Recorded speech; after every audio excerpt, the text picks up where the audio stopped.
What's up, you guys, and welcome back to Word Wednesday. It's episode 29, and we're here with local entrepreneur, rapper, and engineer, Genesis Renji. Jen, welcome to the show.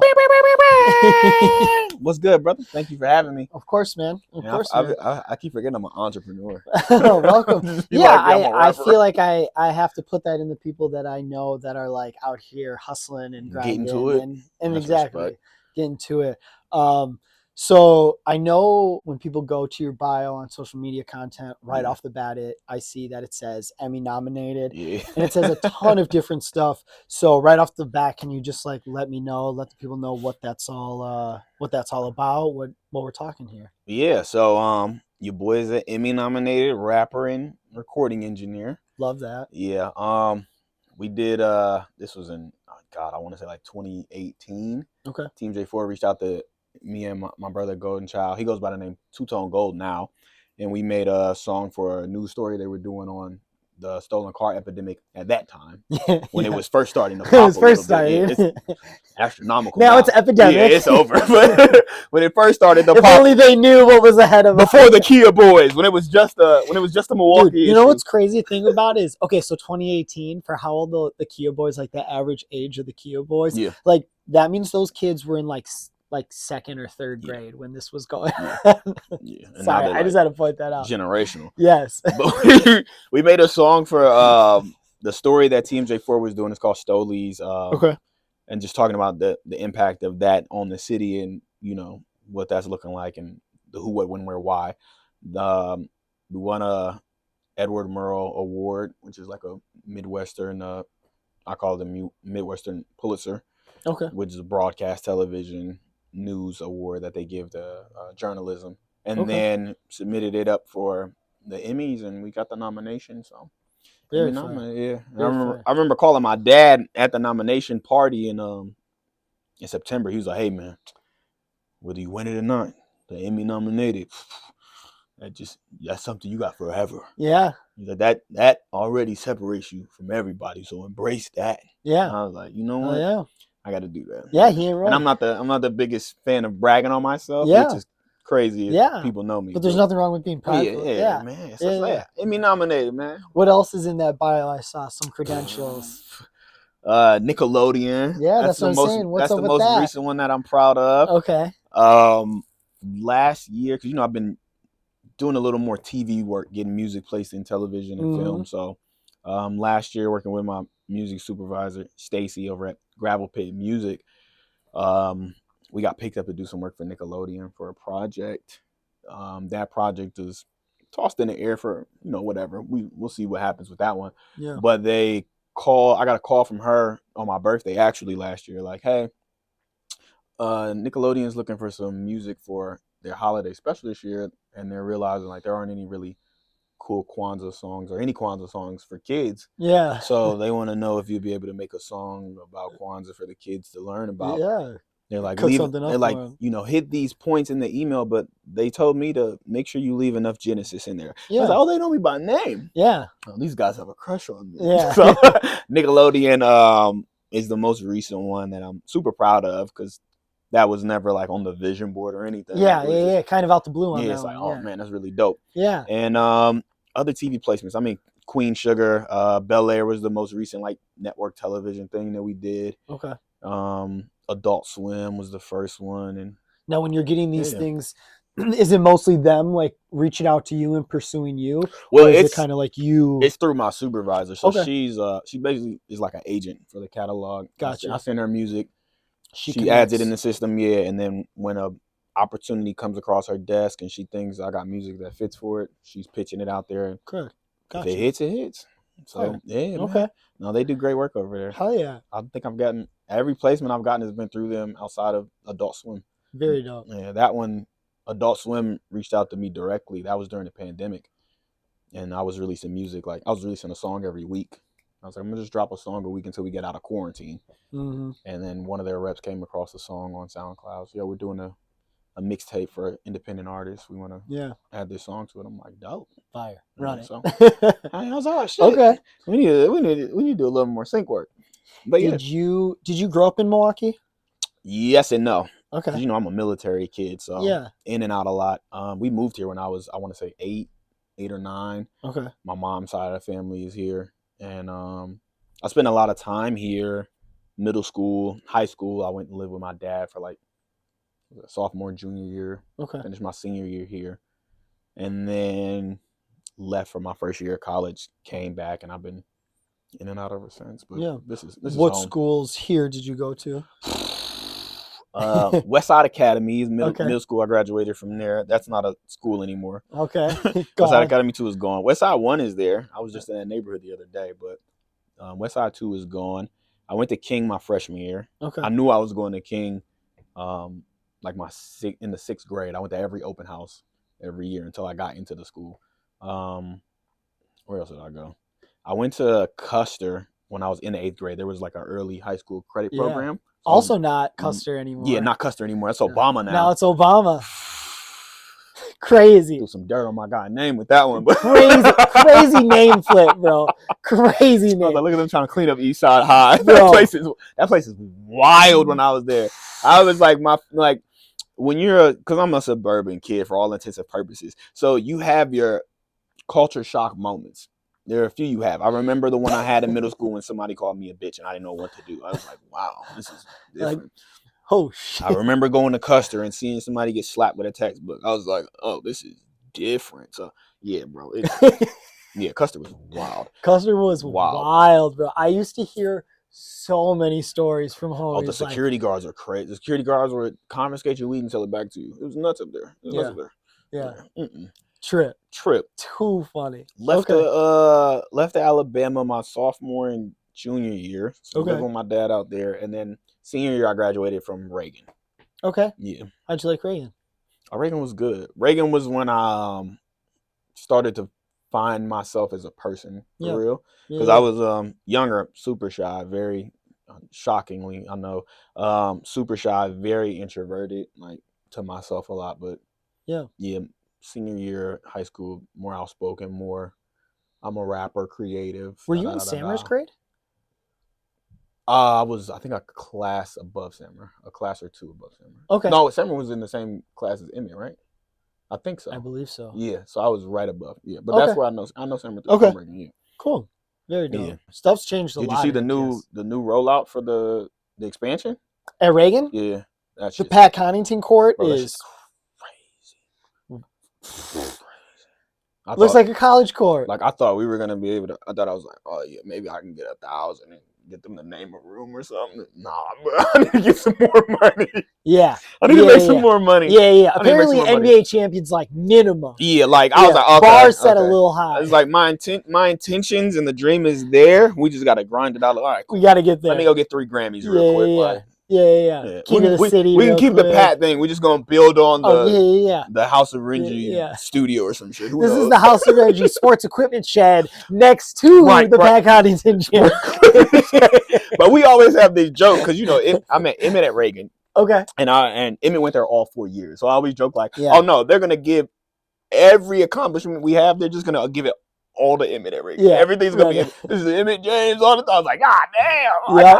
Anybody who was there for the 4 years, because I know Sammer was in that grade too. Yeah, I was like, my 1 year doesn't matter. That's a trip. How'd you like growing up here? Especially going like back and forth other places, like family made it easy. Yeah. This is like growing up here wasn't the easiest thing. I think anybody who's from here knows that. Yeah. So family made the transition living here a lot easier.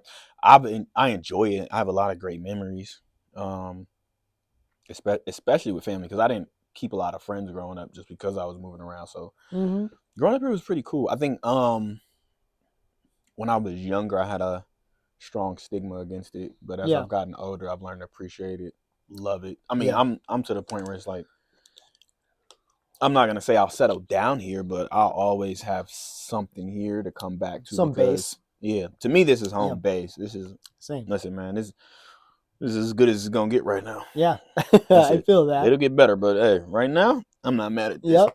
Like, I'm cool with it. We're gonna transition and slide into our first little segment, and it's this or that. This week we're doing a 90s edition. I'm a Gemini. So you're gonna get a whole lot of both.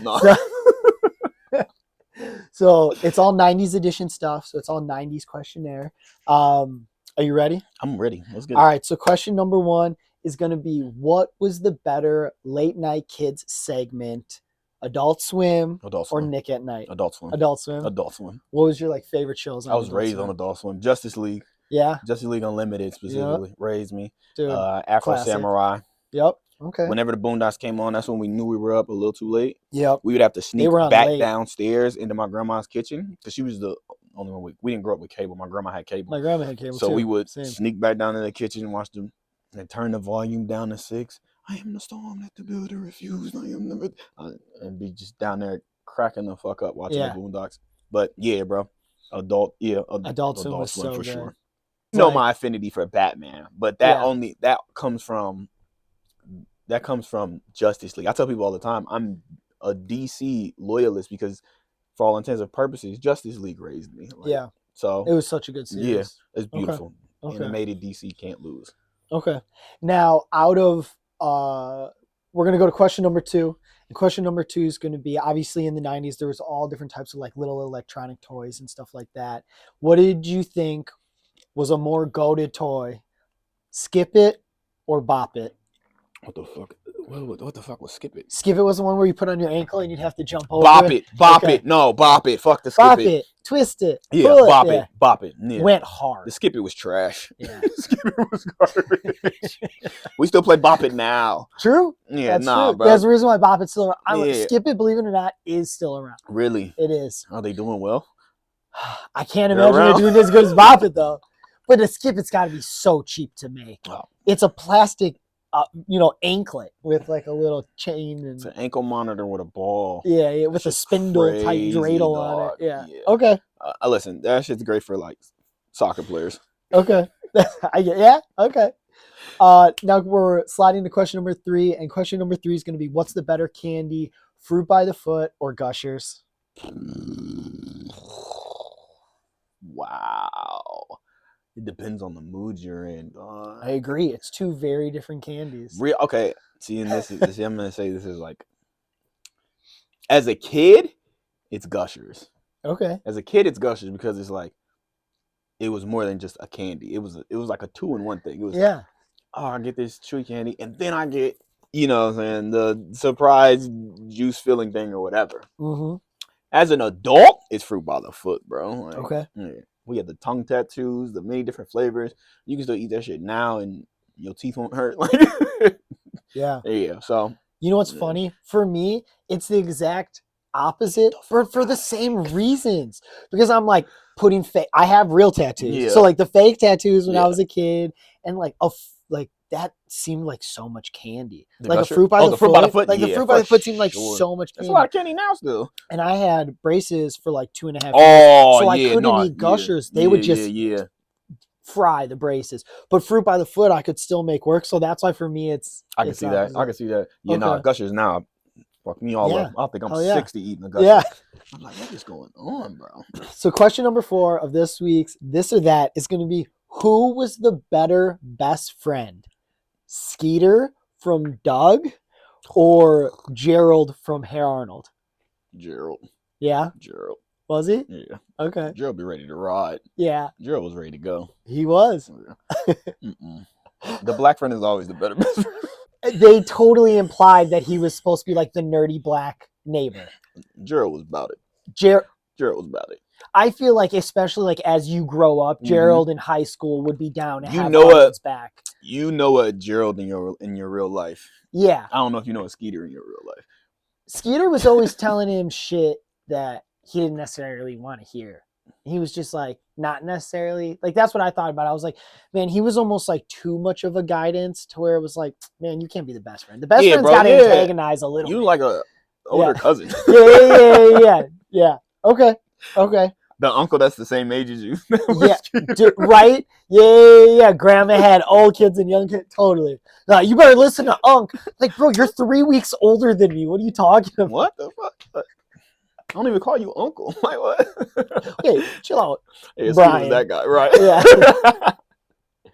All right, so question number 5 of this week's This or That 90s edition is, what was the more classic gaming system for you growing up? Oh, Sega, Genesis or Super Nintendo? We didn't have games at my house personally until the Game Boy. Yeah. Not the Game Boy, the GameCube. But the more classic one out of those two was the Nintendo for sure. Okay. Yeah. What do you remember playing? What were like some of your favorite games? The Super Mario, I want to say, was it 64? I don't know.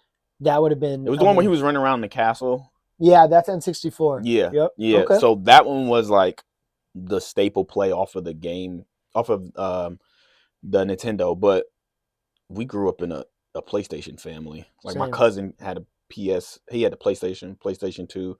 I remember asking my dad for a PlayStation. Like we were so PlayStation heavy, and then my mom was always if you want something, you gotta earn it and get it yourself. So me and my brothers had to work, and then we pulled all our money together and bought a GameCube and shared that. So yeah, the GameCube was more pivotal. But out of those two, definitely the 64. I don't even remember the amount of games I played on the Sega. Yeah. Yeah. Minimal. Okay. Super minimal. Okay. Yeah. Well, that wraps up this week's This or That 90s edition. Let us know what you think. Answers, agree, disagree. I don't care. Let us know in the comments. Everyone's always got to say something. Always. I don't care. So Milwaukee people, they're kind of saying we're in a renaissance time. The scene for the art, the music, the creatives, just a lot of small businesses. It's kind of in a boom for the first time in a long time. It's an interesting word choice. Yes. Do you think that's true? Do you think it's the same as it's been recently? Do you think it's worse? What do you think about the current state of the Milwaukee scene? I think community wise, it's better than it's been because we're from and I'm always speaking from mostly the music perspective. Yeah. We're from that era of everybody was super cliquish and it was wild crazy at those shows. You're the artist you came to see would perform, and then he would get off stage and leave, and you left with him. So yeah, but the community here is way better. I think that continues to get better. Yeah. There's a lot more artistic freedom and expression for sure. I think that creative output is gone up. I think the quality of art is up for debate every now and then, but that's everywhere. Yeah, that's just a part of life and timing. Yeah, I agree. I'm always say the business could be better. I just think that's Milwaukee's biggest challenge is business etiquette across the board. Yeah. But we're in a good space. Yeah. It's not as bad as it used to be. It's not as good as it can be yet. So I agree. Pretty good. What do you think? I agree. I mean, things can always get better, but what are some things that you think could genuinely just like make things just better? I know it's kind of a broad question. Support people, but don't coddle them. And dick ride. Yeah, like we call everything fire, and it's not fire, bro. Maybe that person showing effort is fire. Maybe somebody pursuing something and trying is fire. I'm here for chances. I'm here for trying. I'm here for risks. Yeah. I'm here for fucking up. Yeah. I'm all about that. But every product ain't fire. Everything you make isn't dope, bro. I don't make dope shit all the time. Right. Will I put it out? Fuck no. But I got bad shit. Definitely.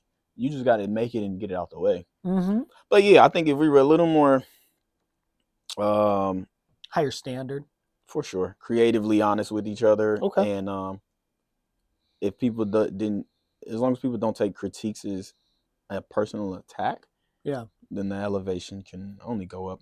But I mean, that'll come with just other people, creatives, business, and everything, just setting the bar and holding themselves to their own standard, whether it's me, whether it's you, Emmett James, a Mo City, whoever else is out there doing their thing and constantly raising the bar for themselves and giving other people to aspire to create after or even surpass. So yeah.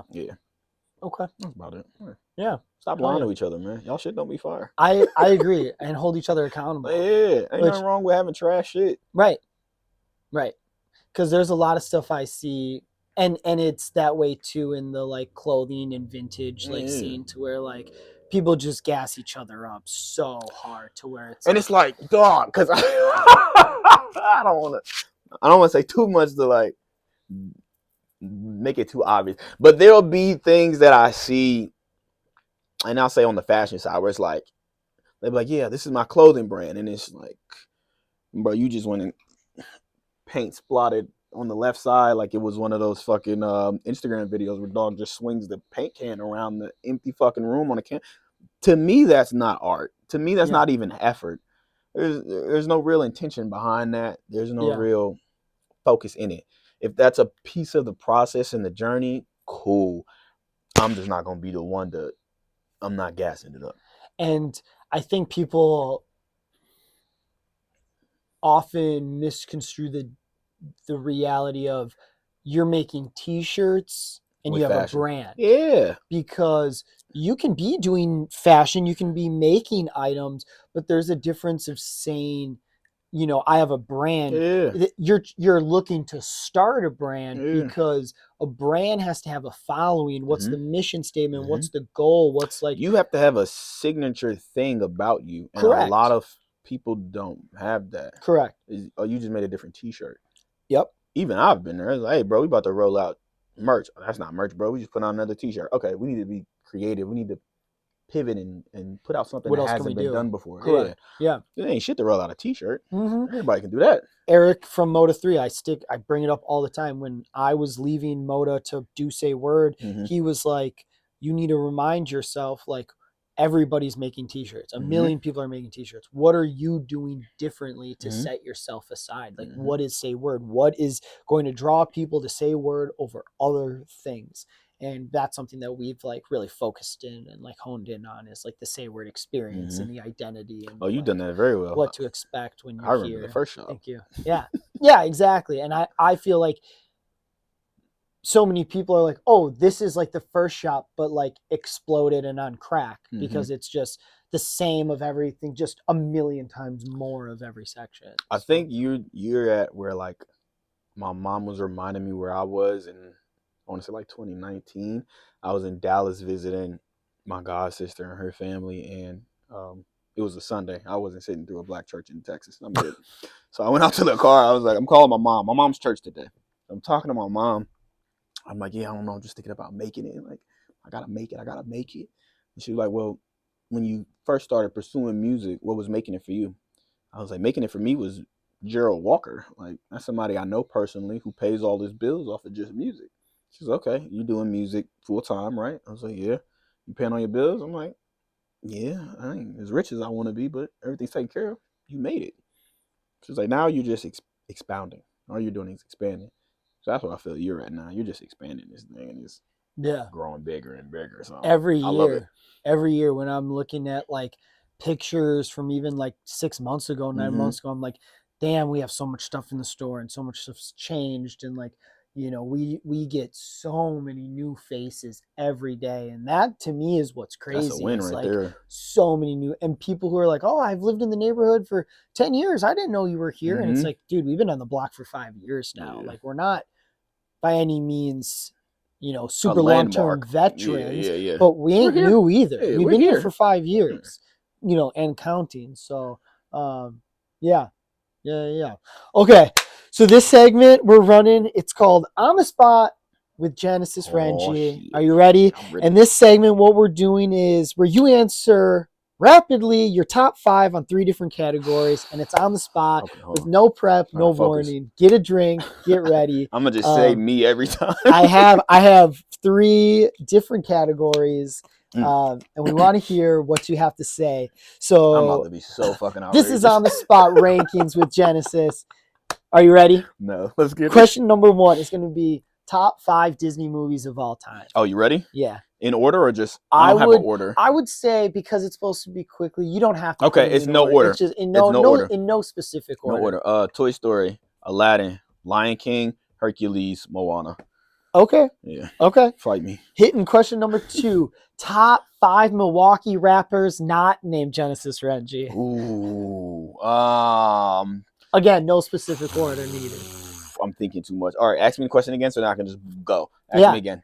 top 5 Milwaukee rappers Yes. not named Genesis Renji. Von Alexander, Chicken P, Molly Napoleon, D Fresh, Mo City. There we go. Top 5. There it is. Flat for that. Question number 3 is coming in.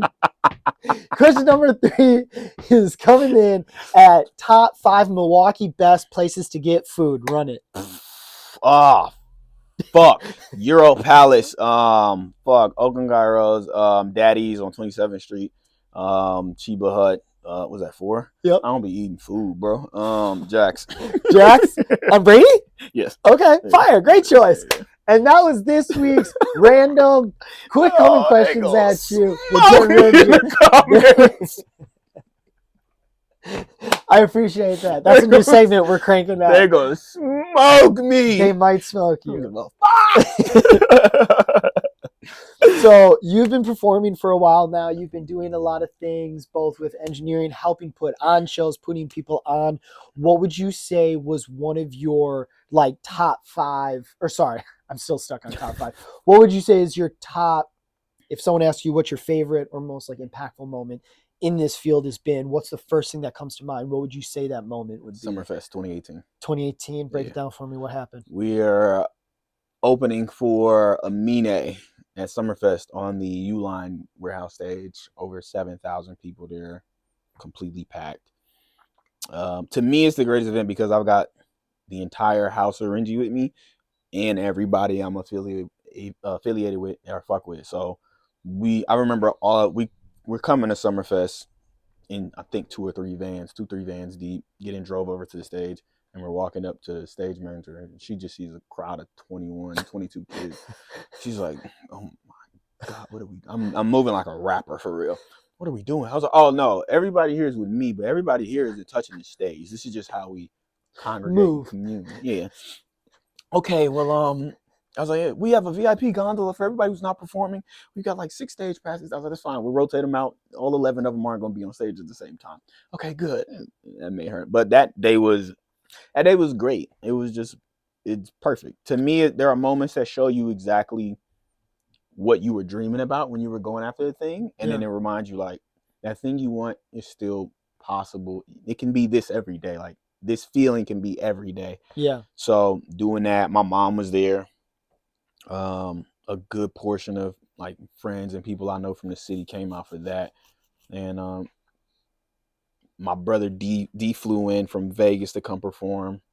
I had Mike Regal stay in town an extra day to come hit that stage. So I'm like, a good portion of my set was just letting the homies perform their own songs and shit. Lucian Parker, Mondo came over when he finished his set and DJ'd a quick 10-minute set with DJ Mankey. So to me, it was like the epitome of what my dream was. It was to be able to do the thing I love and then have all the people that also love it do it with me. Yeah. It can be that every day. It should be that every day. Yeah. At the highest level possible. So definitely. Yeah, that's one of them. The first time I interacted with Mike Regal was the last ever Milltown Beatdown at the Miramar. And it was him versus Michael Serta on Came One. And he was playing a beat. And he comes out from his booth, and all of a sudden, it's a Scarface sample. And he comes out, and he's like, "Say hello to my little friend." And out of nowhere, he pulls out a giant Nerf Tommy gun and shoots up the crowd. And I was like, "Dog, this man just cooked." A performer. Through and through, to say the least. He's gonna give you an experience for sure. Mike Regal is also the reason I will never make beats. Never. Just can't keep. Never. No? Why is that? It's something I like dabble with in high school and was like, I'm not good at this. I don't have the patience to be good at this. Yeah. But maybe when I'm older. Yeah. And I remember meeting Mike this is back when he was J Regal 5-star. So I go over to his house. We're like, I want to say 18, 19 at the time. Go over to his crib in the basement. He's about to make some beats for me. So I'm like, cool. I'm just back there on the couch nodding. He's going through beats, drums, just trying to find a drum. Somehow I nod off. Don't know how. I get up it maybe 10, 20 minutes later. Yeah. My guy is still going through drums. I was like, I'm never going to make a beat in my life. I like engineering. I know Yeah. I have the end in mind before I start. Yeah. Man, I'm good. But that guy's amazing. Shout out to all the producers, dog. That shit's crazy. Yeah. Yeah. I love that. Nah. So Summerfest is the peak. What would you say would be the valley? What's one of the like worst? Colorado 2016. Colorado? Traveled out there for a show? What happened? I took the entire house again, but this is like 12 of us. Okay. 2 rental vans. And I was living in DC at the time, so I take off for a week at my job at a private bank, come back to Milwaukee, rent 2 rental vans, and book 3 Airbnbs for 12 of us to go out to Colorado for a week. We got I did this so fucking stupid. I had a show at the top of the week and a show at the end of the week. Horrible decision. Mistake. Sounds in a city that we don't have any insights or data on. I was just like, I want to go perform somewhere where my guys can smoke weed legally. Like, that was it. That was my thinking. I want to go rap somewhere where I'm finding artists off of SoundCloud that we can just book to open for us. I'm telling them I'm going to pay them all type of shit. Man, when I tell you, anything that could have went wrong. Got pulled over before we left the state. It was looking dark. It was looking like we weren't going to go on tour. It was bad. But they were like, they do their police thing. Yeah. Did you get pulled over for like speeding or something? Or were you guys like? So we were 2 vans. I was the lead van. The van behind me got pulled over because they were trying to keep up with me. Okay. That van was the van. Yeah. That had all the equipment. Yeah. Yeah. That had all of the recording equipment. So the police pulled that van over. We're trying to communicate with them through text to figure out what's going on. We are literally probably pulled over for an hour and a half. My mom's calling, trying to check on us. Like, where you guys at? How's everything going? I'm telling everybody, don't answer. Stall out. Stall out. We got to get at least a little bit further before we tell her anything. Police check the equipment, and they're like, all right, here's a ticket. You guys are free, drive safe. But here's a ticket for the speeding. Try to drive safer. So we all leave out there. Grace of God. I literally was like, hey, we take the first exit. Boy, I don't think I've ever been so mad in my life. But we get there. Good time. We have fun. The first show, none of the shows go well because we're in a city, a state that I don't have any following for. So it's literally whoever walks by the venue is in there. There's one bar for one night we're performing. We just performing for each other. And whatever the local bar patrons, we made $60 that night. That was gas. I got people. I flew a friend in from New York just because they said they wanted to be there. One of my homies, he drove up from Mississippi with his girl to be there. So we got like 12 people between 2 Airbnbs. The third one can't be open until like the second to last day. The first Airbnb we rented, because I'm renting whole houses, I didn't know that the hosts were staying there. Fuck. Yeah. Wonderful couple. They were very nice and loving and understanding. Why would you want to do that as like someone who Airbnbs? That to me is just, I get it. You want to watch over your stuff, but then maybe don't air fucking B&B, you fucking weirdos. People who stay in the house. You've seen all those videos of people who like have like you secret saw one with rooms. the old man who, the secret room shit's been and he like comes out and he's like, well, I just want to take a shower. What? And he's like, bro, but we rented to be here. You came out of the wall and shit. That's how you get shot. The secret room shit blows me because it's like, dog, because I'm somebody that like when I travel, I like doing Airbnbs because I don't have to worry about noise complaints. And I'm gonna record wherever I'm at. So it's like Airbnb, please.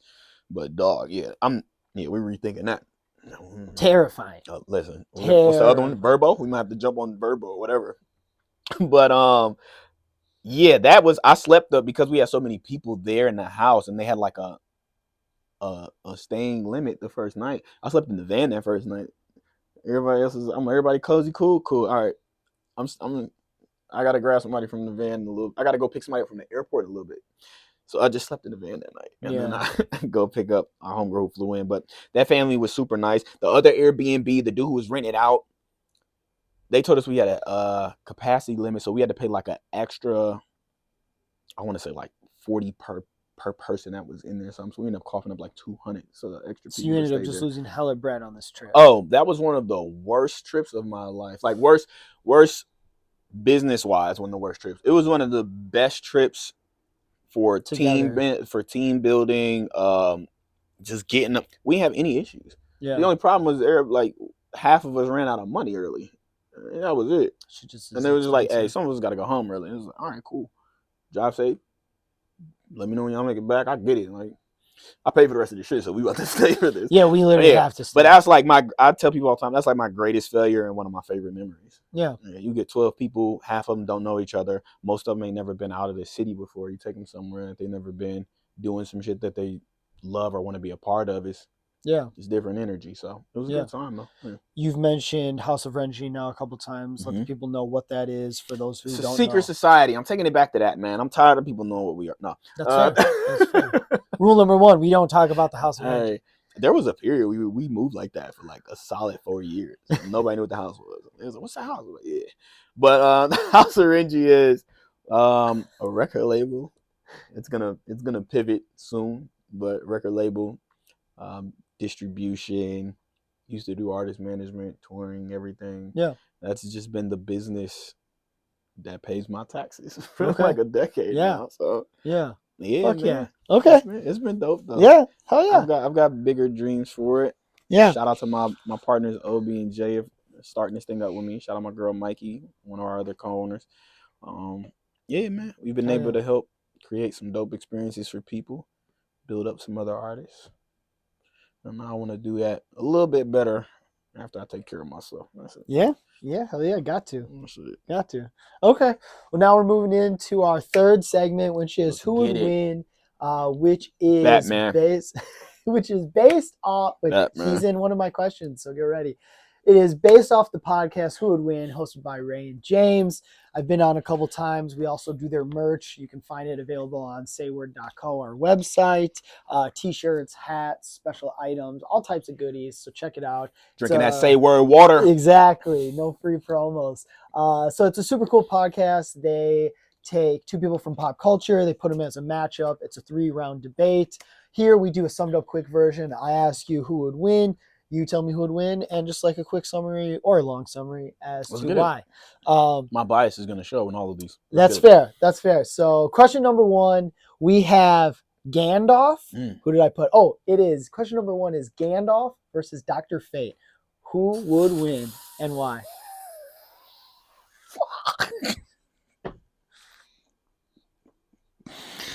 Whew, that's a tough one. That is.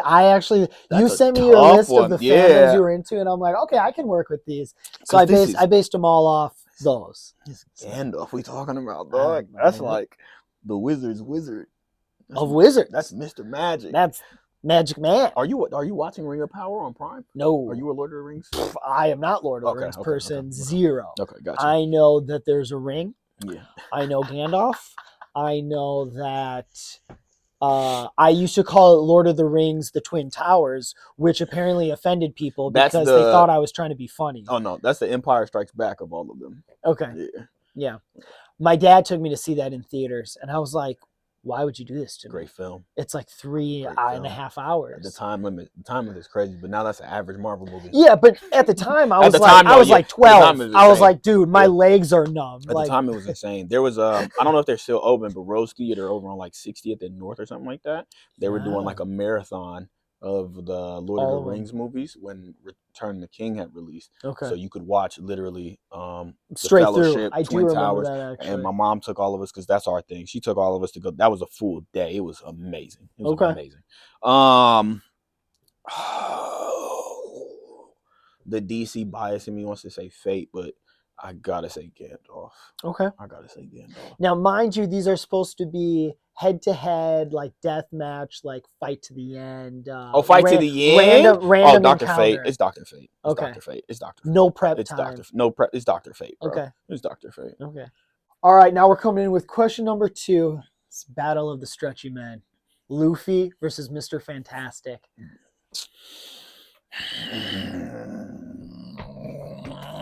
And I know you're not a Marvel guy, but it's a good matchup. I'm comic book, so I know enough. I know you like Marvel. Let me rephrase that. I know more than enough. You prefer DC over Listen, Marvel. Man, my bias is Luffy. The real answer is it's Mr. Fantastic, bro. The real answer is Mr. Fantastic. Okay. I'm not stupid. Okay. The real answer is Reed Richards. For Okay. Sure. Yeah. Why you do my boy You're a big Luther fan, though? I'm Straw Hat. I didn't even see that at first. Okay. I'm Straw Hat. Hell yeah. I love that. But yeah. Nah, yeah. Okay. He's good. Okay. Now, question number 3. We got a Star Wars versus Marvel matchup, and it's Darth the Vader. Mandalorian versus the Punisher. No prep time, random encounter. Punisher. Okay. Frank Castle's unhinged. Yeah. Mandalorian have honor. Frank Castle's unhinged. Okay. Wait, which are you talking about? The Mandalorian people or the lead character from the TV show? Sorry, I would say the lead character from the TV show. Frank Castle is packing Buddy up so fast. Okay. Hell yeah. No Grogu to help you. Nope. Body bag. Yeah, body bag. Yeah, body's in the real quick. Yeah. And it doesn't matter which Punisher you pick. Real quick. The off-brand one nobody remembers, the first one, or the my boy John Bernthal, like who's my favorite Punisher. Okay. Yeah, no, the Punisher's winning that one for sure. All right. Yeah. Question number 4. We're bringing in One Piece again. We got the Pirate Hunter Zoro. Let's get it. Versus Deathstroke. Because you know you are going crazy. Because you know Deathstroke's a crazy swordsman, and on top of that, he's got more than swords. Is it just a sword? This is just getting to it. Battle of the. I would say the end of the earth. I would say they roll a Zoro's at a bar. Deathstroke gets a contract to kill him, bring him in. He knows he's at this bar. Okay, so I have to preface. I have to preface this with where I'm at in One Piece, because I'm not a caught up person. One Piece is like The Simpsons for me. I plan on watching that my entire life. Correct. I don't ever want to, because you have plenty of time and plenty of episodes. Yeah. I don't want to binge and catch up and then be waiting week to week like everybody. Fuck you could watch an episode a week and watch it until you're probably 45 years old. So where I'm at right now is Punk Hazard. Okay. So no, Deathstroke wins that one, and it's not even close. Like, come on, it's Slade Wilson we talking about, bro. Like, this might be the greatest assassin ever. Up there, like, yeah, man. Yeah. No, okay. It's Deathstroke. All right, Deathstroke. All right. Yeah. Now, question number 5, we're taking a little bit of a twist for it. Let's get it. The opponent is Batman. It's Batman. You have to pick who would be the perfect opponent that is not a DC Universe character to go up against Batman. Are they superpowered? It can be whoever you think would be the perfect matchup. But hear me out. Batman gets 24 hours prep time. I'll give Batman no prep time. He's cooking. Let me see. Because there are a lot of great people you can pick to just let's get it. Most people would pick Iron Man, which would be so fucking boring. So boring. It would be so boring. Do you think? Okay, sidebar: Batman versus Iron Man. Bruce Wayne. No prep time. Bruce Wayne. Bruce. I'm talking no suits. Bruce Wayne. Yeah, I think he has something in the belt to shut down the suit immediately. It's not even a belt. I'm just gonna punch Tony Stark in the fucking face. It's Bruce Wayne. It's Bruce Wayne. Tony Stark ain't lifted a muscle in life. Yeah. I'm trying to think of, because I want to fight. Yeah. I want a good fight. That's what I'm saying. Who would be like I'm thinking of like, I'm trying to think of people that actually get to it. I would say for skill, Taskmaster. Okay. Just because he's supposed to be, one of the best at everything. Yeah, okay. Really, yeah. I would say for just a good little battle. But yeah, bro. I might have to spin the block on that one. I might come back to that one actually. Yeah. Okay. I think Taskmaster's a good, because how do you prep for someone that can mimic what you do? Yeah. You got to plan for a little bit more of surprise attacks, which I think again Batman would be amazing at. I think it would be unfair and widely one-sided, but like Batman and Wolverine would be interesting. Yeah.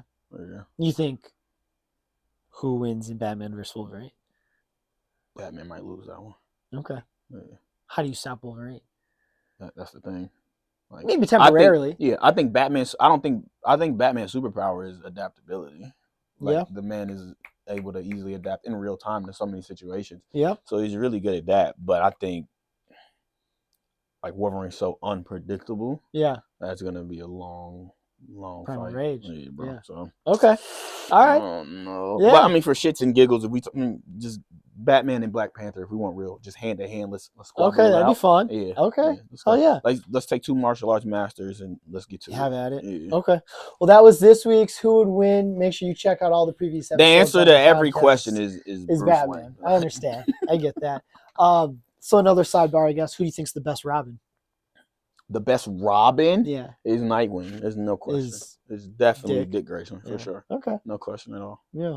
I love Damian as Robin because he gives Robin a little more grit. Yeah. Yeah. But it's Dick Grayson. Specifically Teen Titan Dick Grayson. So good. Yeah. So good. Boy, I've always he was so ready to be Batman, but wasn't ready to be Batman. Like I've started rewatching Teen Titans. Yeah. Like the old cartoon. Yeah. Yeah. Deathstroke was on their ass from episode 1. When they just living in their giant T condo tower. And Slade just in the background pushing buttons with the Hive and Terra and all time. Yeah. Just giving them hell from the shadows. Mind you, I didn't notice it when I was a kid because I wasn't that deep into Batman lore. But once Injustice, the fighting game, came out, and I saw him in the game, I was like, wait, that looks like... And then hearing his name be Slade Wilson, I was like, oh, shit, that is him. Yeah. That's so funny. I like the way that he's represented in different series. Even if they're not like that continuity thing. I know that's correct. New theme or whatever. But I love how he was represented in the Arrowverse. Yes. As he starts out as Oliver's mentor, but then he comes to find out, oh, this is one of the baddest motherfuckers on earth. Yeah, I love that. I think they did a great hire too. Like it was a great casting. Perfect casting. I love the way that they have him for My Adventures with Superman, the animation. Have you seen that yet? That's the one where he's drawn like real, like old school looking, right? No. That one, he's younger. Okay. He's young because alternate universe. Okay. So this is different. This is okay. Superman right out of high school, working at the Daily Planet as an intern. Oh, okay. And this is like it's on like Prime or HBO or something. HBO, yeah. It's really good. It's really I have not started, but you like it. It's really good. I don't like Superman. He's so hard for me to get into. I get that. But the way they depicted Slade is dope because they have him as, he's not Deathstroke. He's Slade Wilson. He's working for Amanda Waller's Project X. So that tie-in is fire. His face isn't covered. He's just like ex-military. Yeah, he gets the eye patch in the show. Yeah, fire. It's dope. It's super dope. Yeah. Okay. I love the crossover. You see young Lex Luthor before he becomes the manic billionaire genius he is. That's probably gonna happen in the next season or two. Okay, so I'd give it a shot because it seems like it's like a depiction of Superman that hasn't really been done in the animated series. Yeah, for sure. Yeah, because this was an alternate timeline Superman. That's what you learn in the episodes too. This isn't like Earth 1 or Prime or no shit like that. This is a whole nother timeline. Lois finds out about him super early, and then that becomes a thing. Like, it's really good. They do a really good job at it. Have you started watching the Batman on Amazon Prime, the animated one? I watched that. Yeah. I only am on episode maybe like 5 or 6. What'd you think about it? I love how nostalgic it feels, even though it's brand new. Yes. I love that Bruce Timm. To me, Bruce Timm is one of the best Batmans ever. Like he's up there. For those who don't know, Bruce Timm voice acts Batman in a couple of DC animated movies. Yep. So him overlooking that entire project is fire. I like how we have the same characters, but it's a small twist on them all. So the Penguin's a woman. I don't have a problem with that. I think that's dope. Harley not even being reliant on Joker. Correct. Let alone us even seeing Joker yet. Yeah. I think that's super dope. Yeah. I like how they've brought in characters we've seen before, but given them more of a role. I like how Montoya is like the detective in this shit. Yep. Love the way they depict Commissioner Gordon and Babs. Yeah. So it's super dope. Batman isn't the Batman that we know. Like, he's getting his ass kicked, but he's still getting to it. It's good. We're seeing other villains like Onomatopoeia and just random motherfuckers, but it's fire. This was their way of, because for a good portion of the show, because I'm not trying to spoil anything for you, did you get to the fair episode yet? The fairground? Fair. You haven't been there yet. I don't think so. I feel like throughout this entire thing, Alfred is trying to like tap back into Bruce Wayne and remind him like, I get you this Cape Crusader, but you still need to be a person. Yeah. And so this like that was his attempt at still remembering he's like a person when this mask is off and everything like that. There's a moment later on in the series where you see him be like a person again, even with the cape on. Is like, okay, this is like the peak of emotion we're gonna get out of him in this show. But yeah, it's good. I like it so far. I like that it's already renewed for the second and third season. Yeah. So it's like, are we going full steam ahead with this? It's fire. So what'd you think about, they've been bringing back, obviously, a lot of these old cartoons. Did you watch X-Men 97? Yeah, I have to finish it. I didn't finish it. How far did you get? When Gambit died. Because I was doing a podcast, so I had to catch up, and that was the episode that was out. That fucked me up. Yeah. I was like, I just texted Group. I was like, this is good ass television. Like, I love when a character dies that you don't expect to die. That's good TV. It is. That's some Walking Dead season 3 shit. Why they do That's that to TV. me? Yeah. They said, I think this isn't that the episode that won an Emmy. I think the episode won an Emmy. I think it definitely was nominated. I don't know if it won, but the nomination was up there. Yeah, but so sick. X-Men 97 is dope. I like that they're bringing it back, but it's not. It doesn't feel like a boring remake. Correct. It's like the continuation. It feels very. That X-Men 97 continuation was beautiful. Beautiful, because it's like, we don't need to restart this thing. We don't need to reintroduce anybody. We're just gonna pick up where the fuck we left off. Hey, Charles is dead. Right. Keep going. Now we got our issues. Correct. Let's figure this shit out. It's dope. I really liked it. I'm usually really critical on stuff like that, especially when it's something I'm really, really connected to. Well, that's the thing I noticed too, and it's like, I realized this a couple years ago, but I see it more prevalent now. Is like, we get older and we get to see more. Like, a lot of the remakes that we get throughout all of time are just people who were fans of a certain thing. And then as they became older creatives and got in that position, they're just making what they wanted to see as a kid. Right. And that may or may not connect with the current time that we're in now. Yeah. So I like that Bo did X-Men 97 that way. He's like, this is what you wanted to see as a kid. And that was done very well. Even with the Cape Crusader remake now, they're like, hey, we want it to feel like the old thing, but we want it to be give you something new. Totally new. Yeah. And it's like, it's kind of, to me, it's very hard to mess up anything that has a comic book or a superhero, because you got so much source material you can pull from. The only way you can fuck it up is by just not making a great story. By completely ruining the story. So, like, trying to do too much. Batman versus Superman. So, yeah. Yeah. One of my top 5 questions that didn't make it, but now I'm still curious, so I'm going to ask it anyways. Yeah. Top 5 superhero movies. Watchmen is number 1. You think like ranked is number 1 of all time? The Watchmen is the greatest superhero movie of all time. Okay. I'll get back to it why, but The Watchmen is up there. Civil War. Okay. That's the Captain America. So yeah, Civil War is up there. Infinity War is there. Michael Keaton Batman. Okay. The first one Tim Burton did. And fire. Man of Steel. I am shook you did not say Dark Knight. Do you think Man of Steel is better than Dark Knight? So here's my thing with. Okay. I want to hear it. Here's my thing with that trilogy. Okay. Right? Also, honorary mention Logan. Honorary mention Logan. 100%. Here's my thing with the Dark Knight trilogy. The Dark Knight trilogy is not. Oh, I'm gonna get flagged for this, especially me being a Batman dude. It's not a superhero movie series. It's not a superhero movie series. Because Batman's not a superhero. The villains he faces don't have powers. Correct. This is a vigilante series. Okay. The other thing, too, is Christian Bale's not the best Batman. He was the best Batman at that time. He was the best depiction that we had because we saw a more aggressive version of him, hyper-realized. But the reality is the villains carried that entire series. Whereas Ra's al Ghul carried 1. 1 is the most we've seen him do work as Batman. Yeah. Joker carried all of 2. Even the embodiment and aura of Joker spilled over into 3. And then Tom Hardy's Bane literally carries the entire film. Yeah. Like Talia al Ghul was a pointless character in there. That was just their way to do a callback to the first one. I love Anne Hathaway. Anne Hathaway's Catwoman was what the fuck? Unnecessary. They just needed a romantic thing in there that didn't work. Yeah. So, yeah, nah. Okay. Nah. Dark Knight is one of the greatest films we've ever seen. As a movie. Okay. It's a great movie. Okay. Superhero movie? They're better. Okay. They're better. Who do you think was the best Batman, and who do you think was the best Bruce Wayne? Because I The think best that's Bruce two different Wayne, people usually. Yeah. The best. Okay, for now, my bias, and this is people may call it a recency bias, but I'm somebody with vision, and I called this in 2018. Robert Pattinson is the best Batman right now. Batman and Bruce Wayne? No, but he will be. We don't have Really? enough. We don't have enough film yet.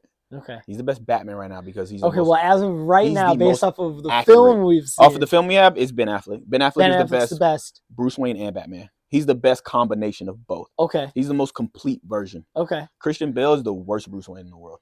Terrible Bruce Wayne. Christian Bale is a terrible Bruce Wayne. The other best Bruce Wayne is George Clooney, regardless of what anybody says. You said the best Bruce Wayne is George Clooney? George Clooney. The best Batman? Okay. Michael Keaton. If we're talking just straight Batman, it's Michael Keaton because he set off the rest of these Batmans, but that was because of Tim Burton. It wasn't a dark Batman until Tim Burton directed that movie. Okay. So yeah, but I'm picking Pattinson. I've got Pattinson. That's I said when they were like Robert Pattinson auditioning for Batman, I said this is gonna be the best Batman ever. I'm telling y'all now, this is gonna be the best Batman ever. Vamp to Bat. Because everybody thinks Twilight. Yeah, but he's been in so many other things. I think Robert Pattinson, the actor. Right. I know what the fuck he can do. Also, hot take. I think Jared Leto would have been a better Joker. We started talking about this on your Facebook post. Didn't get enough screen time. So, now my question is, okay, first, why do you think that? Jared Leto's the closest embodiment of the traditional Joker since Jack Nicholson. Define and I'm talking traditional Joker. Animated Batman, the animated Dark Knight series. Yes. That Joker. The maniac, the laugh, everything. Heath had an embodiment and an aura that we hadn't seen on film from a villain since who knows when, right? Yeah. But he wasn't the Joker I watched. Like Leto's Joker could have been could have been Ben Affleck's problem and Batman Beyond's problem. Like he was that one. And then the amount of, because Jared Leto's a great actor, he just picks piss poor scripts. So the amount of what's the word I'm looking for? The amount of just development that he goes into a role and actually diving into the things. Yeah. Because we know he does, for people who don't know, Jared Leto has done music too. So I remember during that run of when Snyder was shooting everything, he's at his concerts and he's teasing people starting his shows doing the Joker laugh. And we've never heard anything. I've never heard this in real life. I've heard this from Mark Hamill. To me, that's why he's the closest thing to Mark Hamill. Okay. No, I'm not gonna kill you. I'm just gonna hurt you really, really. Like, come on, bro. To me, give me that over Heath Ledger, personally. See, now I think after you explain it like that, I think to me, Heath Ledger made. See, like the Dark Knight movies, I get what you're saying about them not being superhero movies. Mm-hmm. They made them very tangible. Like they made them very real, very grounded. World. Yeah. So the Joker is like somebody it became so real and so tangible, I think, and it became, like you said, his movie. That's why so many people, the Joker stuff is so big. Nobody gave a fuck about Joker until he put on the mask, until he did it. Until he did it, and that was it, yeah. Correct. And that was such a dark, grim, depiction, menacing version of him. We're so used to seeing a Joker who is always laughing. Yeah.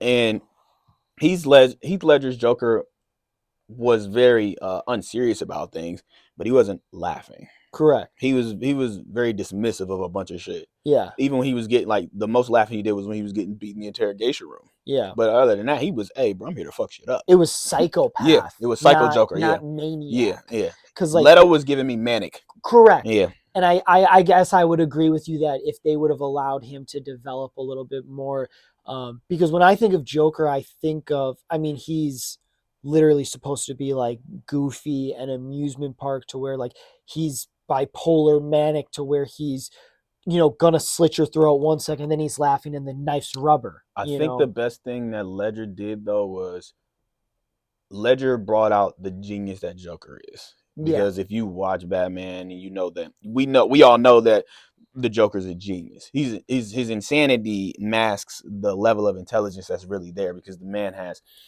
5, 6, 7 steps of a plan planned out, along with 2 dupes that you're spending forever trying to figure out. Watch Death in the Family. Yeah, when in reality it's, oh, I had the bullet right here the whole time. So Ledger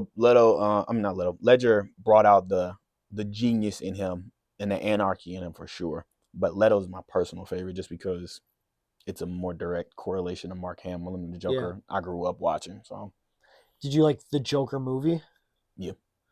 What do you think about the things everybody's saying about 2 already? I wasn't sold on 2 as soon as they announced it's a musical. I don't like musicals. I'm gonna still go watch it because Todd Phillips is a great director. So They're many both people great are actors. like, it's so like unnecessary. It's like falls so short. I mean, we could say that about a lot of things. I think Endgame is unnecessary. Man, you're the second person to say that in this building, and Infinity. It's a great movie. It's a good movie, but Infinity War is where Marvel peaked. That's their no ceilings. That's it. That's it. That's fair. Because that's their Empire Strikes Back. The bad guy wins, bro. We don't have to come back. We saw everything that shouldn't have happened in that movie. I don't feel good, Mr. Stark. The whole world. The guy that we were spending forever trying to beat, no, he won. People were walked out of the theater. I was laughing. Devastated. I was laughing because I was rooting for the guy the whole time. So when you should have aimed for the head, I started clapping. And then it's, and then and I said, this is the greatest shit I've ever seen in my life. This is the greatest shit I've ever seen in my life. It was great because the bad guy never wins. And then usually when they win, and this is why I don't like Endgame. Usually when they win, there's always a loophole for you to undo the win. Correct. Endgame is the loophole with the time travel shit. All right, whatever. Fuck it. To me, that's where Marvel ends. Thanos did the snap. We're done. We're done. If I'm Kevin Feige, restart everything. That's the restart right there. Boom, whole universe gone. That's where you reboot and recast everybody. Yeah. But you're on a multi-billion-dollar 2-decade run. Of course, you're gonna bring it back, and that movie's gonna do amazing for sure. But yeah, no, Infinity War is amazing because we lost. Robert Downey as Doom. What do you think?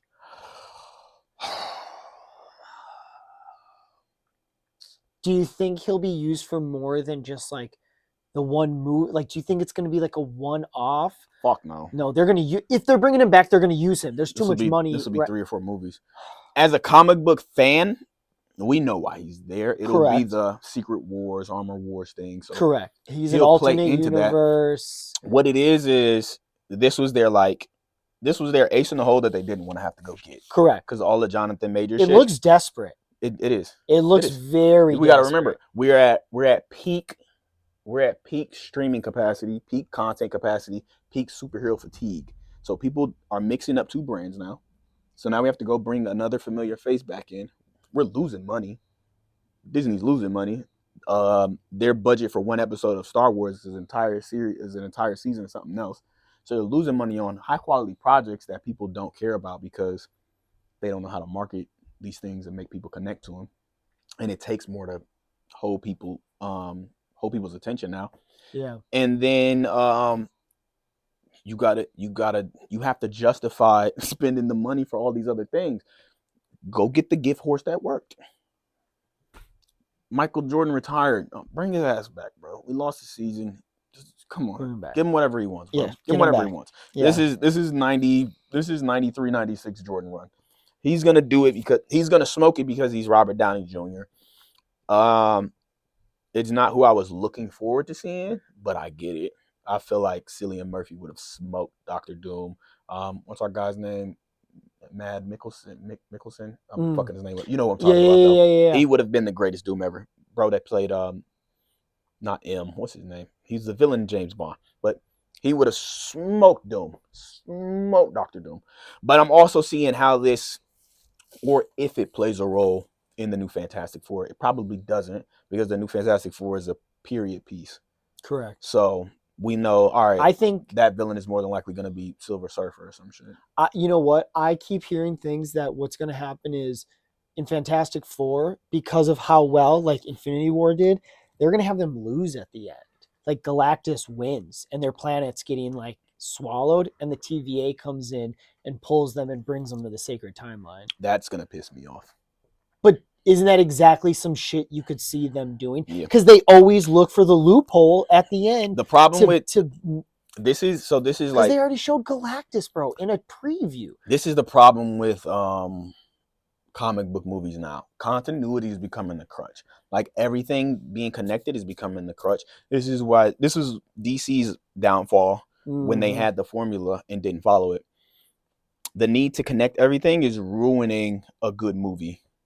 Like, in all honesty, you just need to make a good movie. The reason people don't want to watch superhero movies anymore is because it's too much work to keep up with shit. I agree. I'm a fan of movies and I'm a fan of superheroes and comic books, so I'm able to keep up with these things.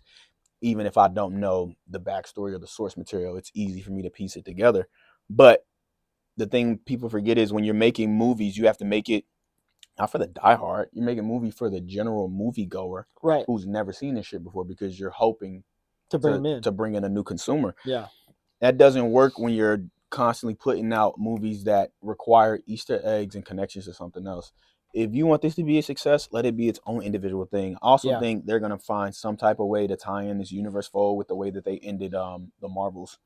Because we still have to do X-Men. There's so many connected IPs. Yeah.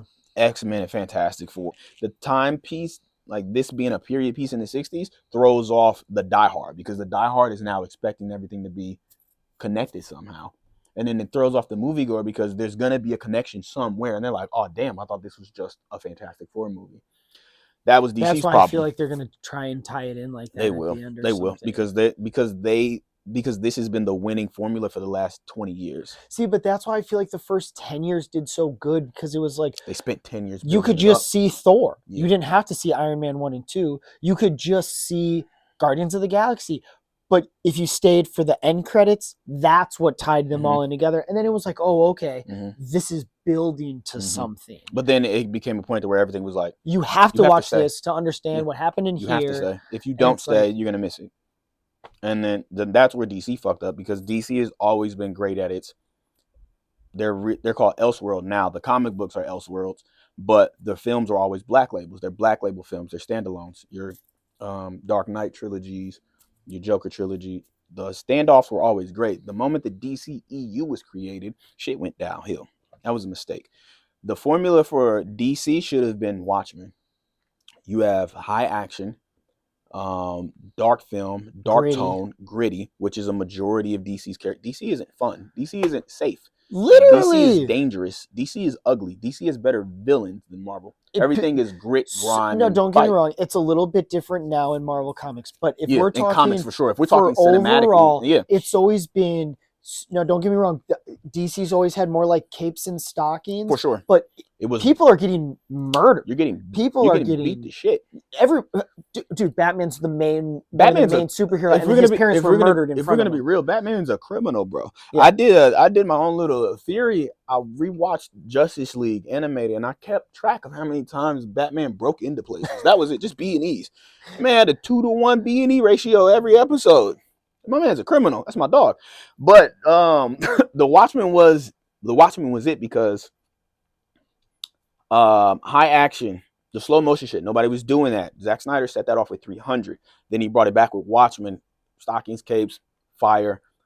High quality films revolved around a source material. We're going to change a few things just to make the ending digestible. If we keep the Watchmen original ending with the giant alien, it doesn't make sense for who? A standalone movie. The average moviegoer. Correct. Exactly. So even that twist, you don't remember that alien's not there. You still see Ozymandias in the end and blah, blah, blah, blah, blah, all of that. So a livable thing, right? Right. If you take that same formula and you apply it to every movie, DC is in its own niche, in its own lane, developing high quality superhero movies that cater to the emotion and the development of the character versus the colors and the action and the flashy styles. Do we get as many movies? Probably not, but that's okay. You get a Dark Knight trilogy, you get a Man of Steel, you probably get a Man of Steel 2. You get a standalone Batman film. Yeah. With maybe not even Ben Affleck, maybe somebody else who learns how to play Batman faster. and then carries that mantle over, and then you get a good Batman Superman crossover. Then you get a Wonder Woman in, and then eventually, maybe if we're lucky, we do a Justice League. But the Justice League should have never been the goal. The goal should have been, let's keep making great fucking movies. But Warner Brothers has always been a shit show that doesn't know what to do with anything creative. So, and it sucks because their animated stuff is just. But that's also my problem tier. too, because it's like, bro, this is why I love that James Gunn is there. In order to run a creative business, you need to have a creative person at the head. They don't need to make the money decisions necessarily, but they have to drive the ship.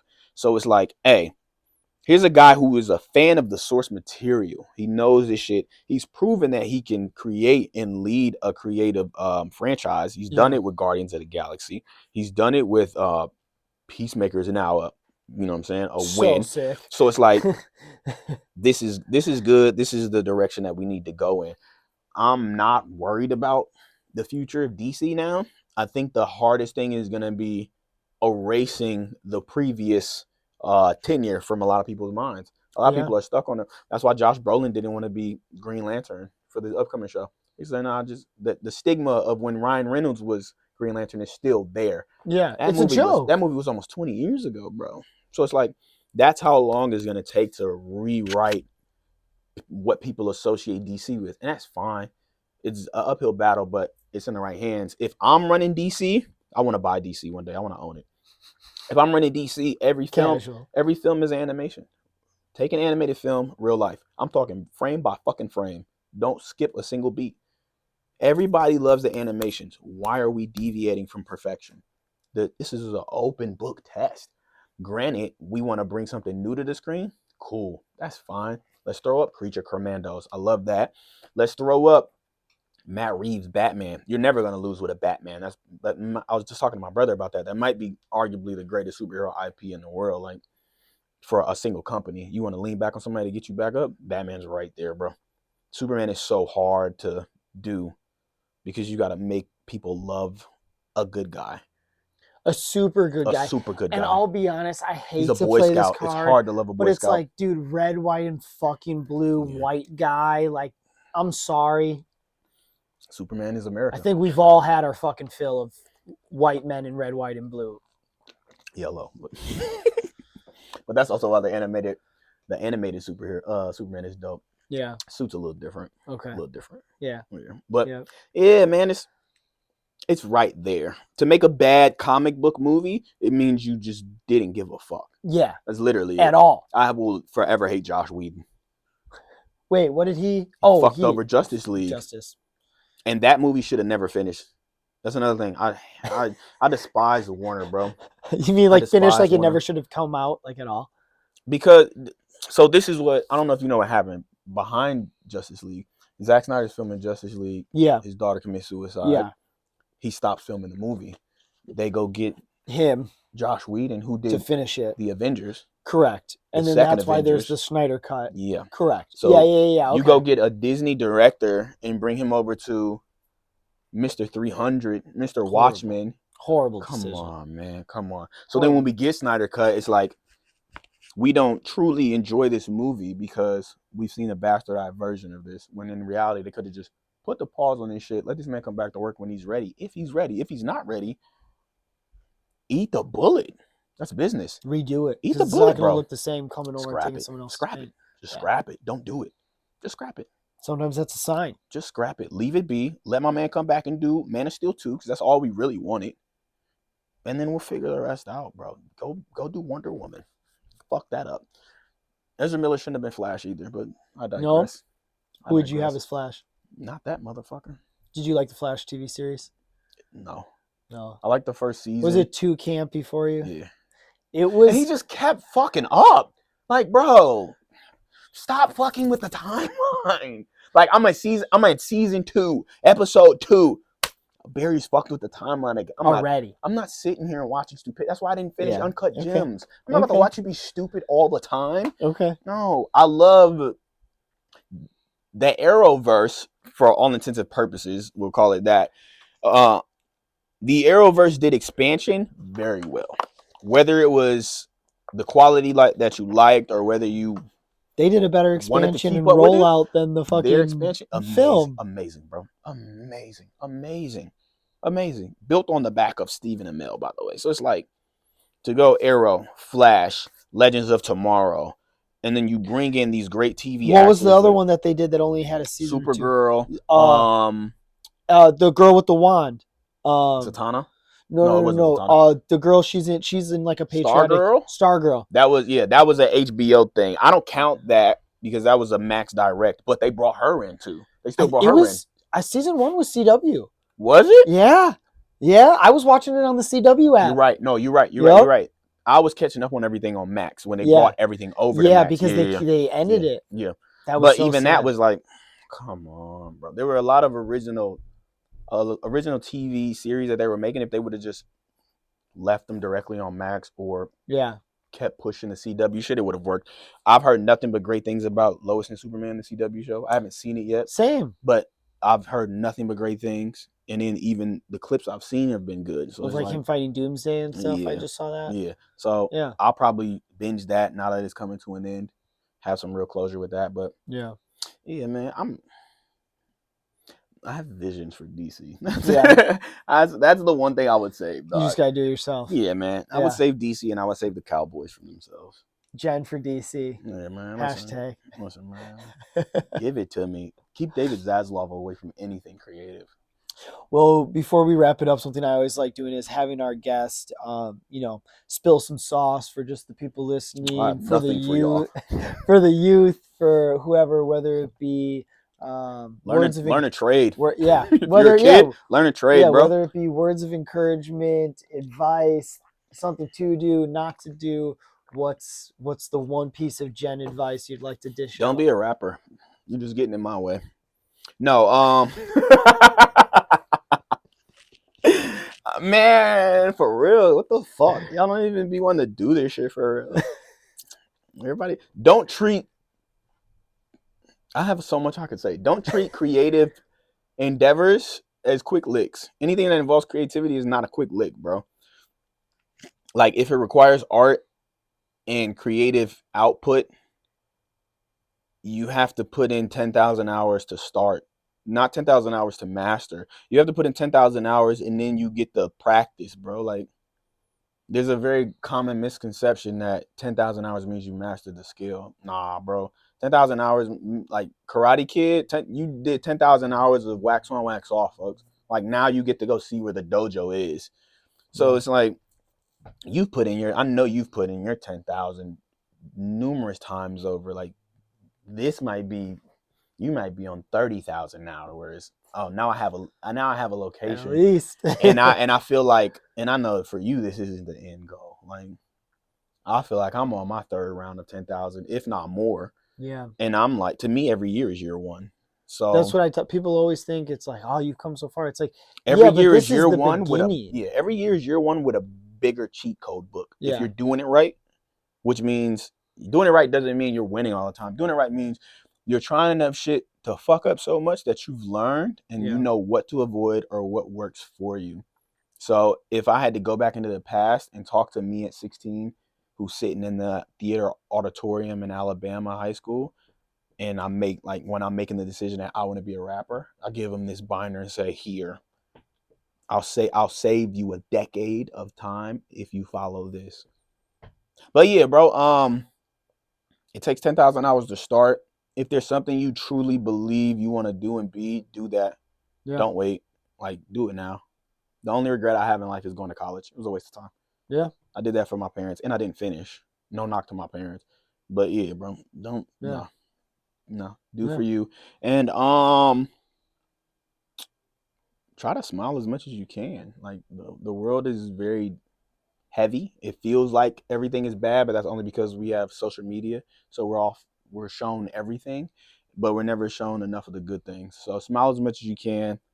And the best way to make life easy is to take care of yourself and the person next to you. Yeah. And that in itself will be more than enough. Word.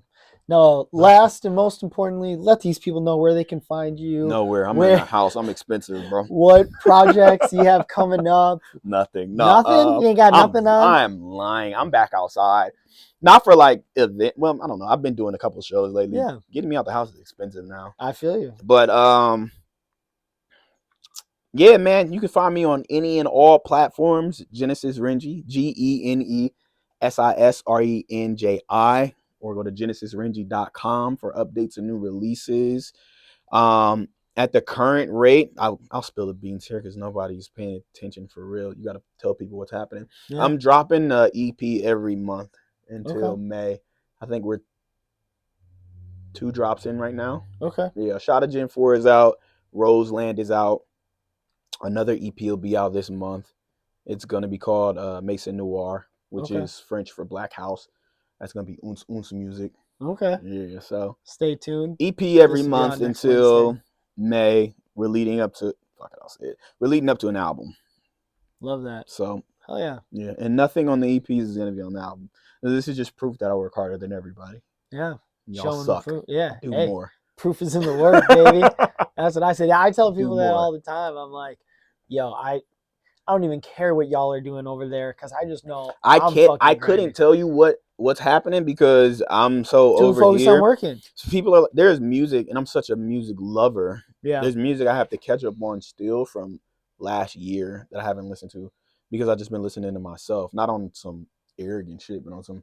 Hey, there's music that has to drop soon, and I need to make sure it's worth dropping. Good. Yeah, you know what I'm saying? So yeah, bro, do more, fuckers. Yeah. Fuckers, you heard it here. Well, that was episode 29. Oh, Wednesday. I'm the GOAT. Side note. Sidebar, in case you didn't know. That's the front bar. Front and back. I'm the fucking GOAT. That was episode 29, Word Wednesday. Jen, I appreciate you for being here. Oh, yeah. Come shop and say word, you broke bitches.